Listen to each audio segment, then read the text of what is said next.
न छुरी से कटारी हो गई, रूप के दुनिया पुजारी हो गई। केहू नजरिया में आके जब बस जाई,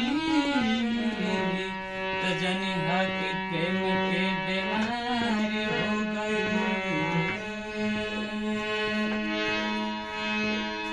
एगो भौजाई अपना लौकरा देवर से का कहत बानी, कवि का भाव बात कर जा।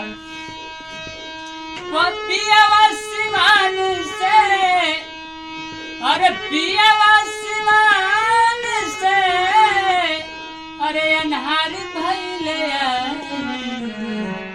देवर तनी देहिया पर डल दरजाई, देवर तनी देहिया पर डल दरजाई।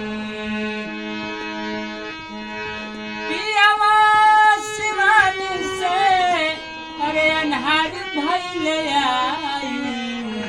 देवर तनी देहिया पर डल दरजाई, देवर तनी देहिया पर डल दरजाई।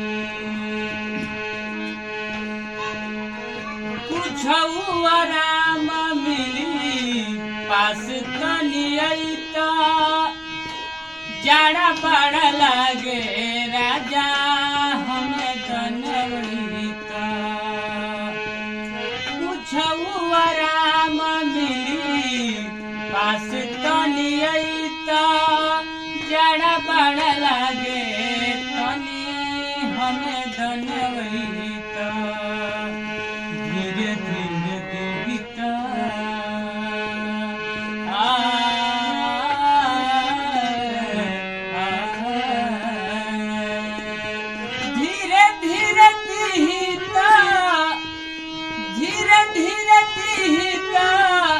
कमरिया दबाई, देवर तनी देहिया पर डल दरजाई, देवर तनी देहिया पर डल दरजाई। पियावा सिवान से, अरे अन्हार भइले देवर तनी देहिया पर डल दरजाई, देवर तनी देहिया पर डल दरजाई। ओझा चाहे सो खाके सोझा बोलाई दा, कैसन बीमारी हाथ तनी झरवाई दा। ओझा चाहे सो खाके सोझा बोलाई दा, कैसन बीमारी हाथ तनी झरवाई दा।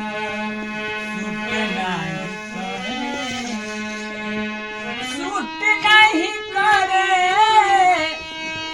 सूट नहीं करे अंग्रेजी दवाई, देवर तनी देहिया पर डल दरजाई, देवर तनी देहिया पर डल दरजाई। पियावा सिवान से,